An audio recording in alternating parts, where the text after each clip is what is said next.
நாமக்கல் மாவட்டம் குமாரபாளையத்தில் ஈரோடு தொகுதி திமுக வேட்பாளர் பிரகாஷ் தீவிர வாக்கு சேகரிப்பில் ஈடுபட்டார்.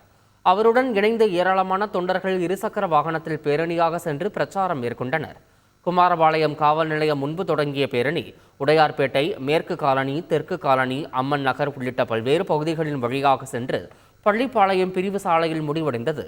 பிரச்சாரத்தின் போது நூற்றுக்கணக்கான தொண்டர்கள் உதயசூரியன் சின்னத்திற்கு வாக்களிக்குமாறு கேட்டுக்கொண்டனர். நம்முடைய கே.ஏ. பிரகாஷ் அவர்கள் வந்திருக்கிறார். வெற்றி வேட்பாளர் கே.ஏ. பிரகாஷ் அவர்கள் வந்திருக்கிறார். உதயசூரியன் நம்ம ராகுல் காந்தியும் திராவிட முன்னேற்ற கழகத்துடைய தலைவர்கள் சேர்ந்து தேர்தல் வாக்குறுதியில் உறுதியளித்திருக்கிறார்கள். ஆண்டு ஒன்றுக்கு 1 லட்சம் ரூபாய். என்ன உதயசூரியன்